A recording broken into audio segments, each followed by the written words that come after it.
So let's start with Partizan Olympiacos. Again, huge win for Olympiacos, chasing the home court advantage and, of course, securing the playoff spot. And huge loss for Partizan. I mean, Partizan had the play-in their pocket. You have a 13-point four-quarter lead against Olympiacos in a low-scoring game. If you win this game, you have tiebreakers against Efes and Baskonias, so it means that you just have to win Alba away and Valencia at home. One bottom team, one non-playoff team. You cannot ask for a better setup when you're chasing this playoff ticket in this crazy race. But you waste this opportunity. You know, okay, they still have good chances because of the tiebreakers, but if now everything is basically in Efes' hands, now we have to chase Baskonia as well. But if Partizan is missing the play-in this year, I mean, they cannot blame anybody else. I mean, last year they were blaming Sergio Llull, they were blaming Gershon Yabusele, Real Madrid, EuroLeague, the entire world. If they're gonna miss the playoffs this year, they can blame only themselves. Big time choke by Partizan in the fourth quarter, I have to say. And like, are you kidding me? In the time where you need maximum concentration, when you are up by 13 points, you allow Olympiacos to score easy baskets one after the other in the easiest of situations. You have miscommunications on defense, and you allow a 12-0 run when you basically, like Donata said, they had the play-in in their pocket. Like a win against Alba away, when you need a win when you must win there, it's like an easy thing to do. But 12-0 run, Olympiacos scored like on miscommunication on Spain pick and roll, careless pass by someone in Partizan, transition basket. And then on the sideline out of bounds play, I was Papanikolaou. Yeah, I was wide shocked. Open. But at the same time, then I remember, okay, Partizan are one of the worst teams defensively. But they were doing a hell of a job in the first three quarters. They were focused, they were intense, they had energy, they communicated, and then to have such a breakdown, like Bruno Caboclo is not allowing Papanikolaou to go up when there is nobody in the paint. So it's like an easy pass and he makes a layup. And I'm like, are you kidding me? Like, really, is this going to happen now, this breakdown mentally? And then a lot of mistakes. Then there were a lot more mistakes, you know, in the end of game. And even on the most important possession, when the game was tied, it's another Spain pick and roll. I already mentioned they made a mistake there. They miscommunicate, two guys are on one, there's a wide open dunk there, the layup, and you don't get a stop.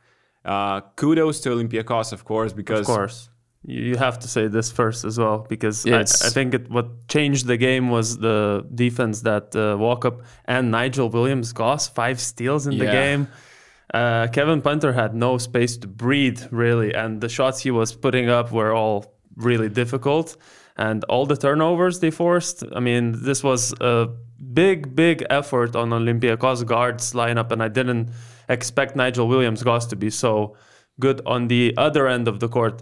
Offensively, he was amazing as well, but the props. It feels like, I mean, Goss played for Partizan, right? So do they still owe him some money or what? I mean, last year, game 3 in the playoffs, Goss scores 22 points, saves Real Madrid, changed the momentum of the playoff series. Madrid then advanced to the Final Four. Now, this game, this performance by Nigel Williams-Goss might actually put Partizan away from the playoff picture. So that's how crucial his performance was, with these crazy off-board shots, post-up situations, some really tough situations, but he still managed to score steals, deflections. I mean, Goss was like, it's basically Goss time again. At this point of the year, like last year, he was dominating from the playoffs. From the game 3 of the playoffs, he was really important for Real Madrid. He had that shot in the game 3 that decided the outcome. Yeah. And he was huge in the Final Four as well. I mean, he was awesome. So maybe it's this time of the year. It's Nigel Williams-Goss time of the year.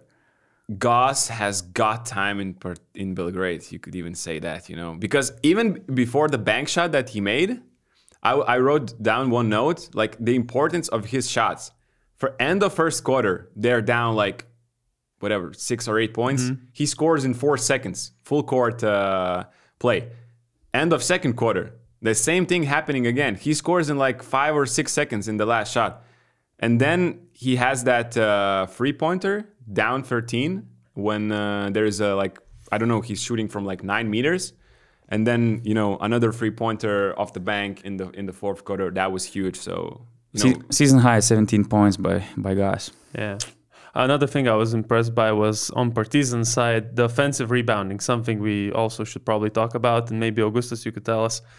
In technical terms, what happened was that more of an Olympiacos problem, but I was surprised because, first of all, Lede wasn't playing.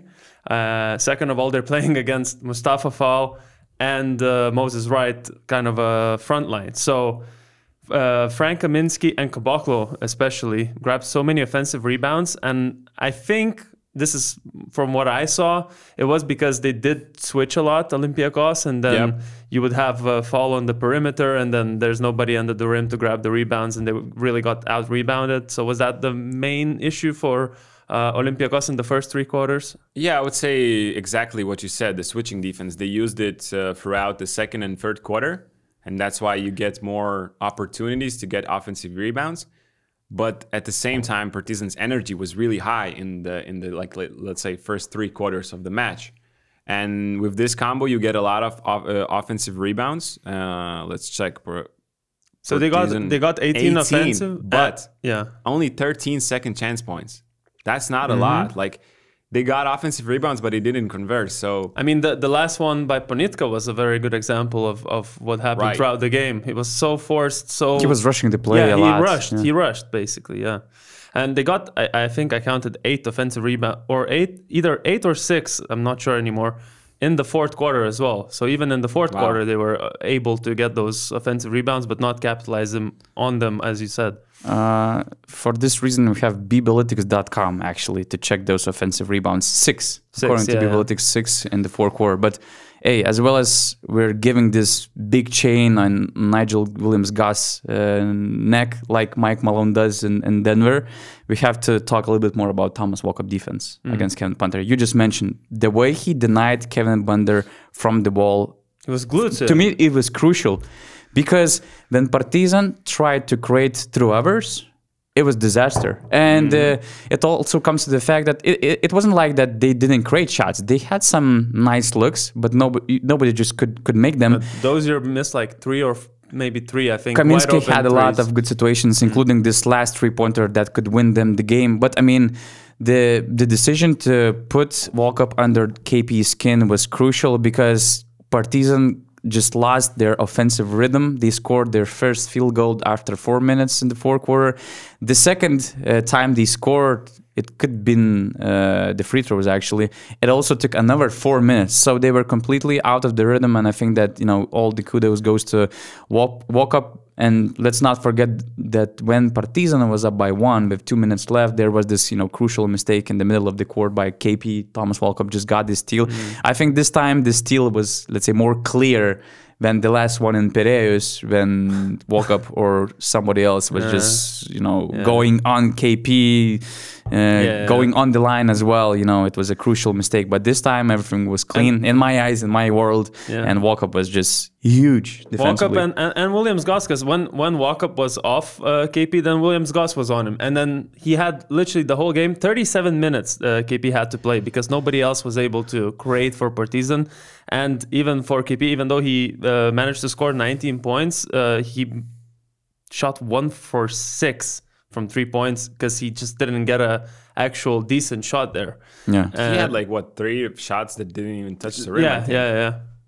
So just, you know, you're mentioning the guards, but to me, it's always the whole Olympiacos defense. Like to keep top 3 offense in the league at home at 69 points. That's just amazing job.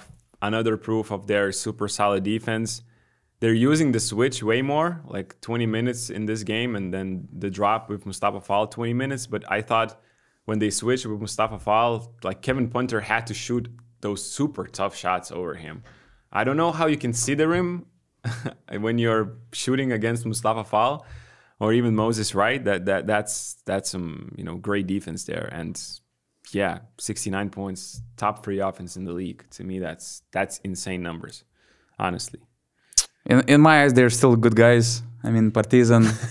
I mean, if you count out one Nigel Williams-Goss off-board three-pointer, if you take away this crazy important offensive rebound by Gianoulis Larantzakis, actually it was only his 7th offensive rebound this season, and it happened like with 1 minute to play. Crucial.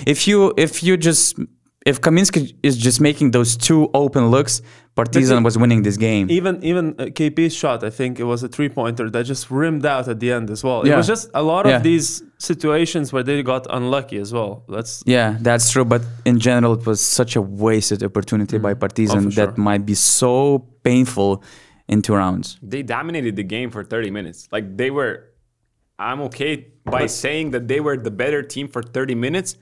But they were just so bad in that 5-minute span to start the fourth quarter. You lose the momentum, and then the other team starts gaining the momentum, and you start panicking. And then you saw how they got frustrated with themselves, with the referee. Then you get, out of emotionally just out of the game yourself. So that's what happened. They lost the momentum, and they got frustrated with everything around the game. So and especially when the other team is the Final Four caliber team. They can like capitalize. Olympiacos. So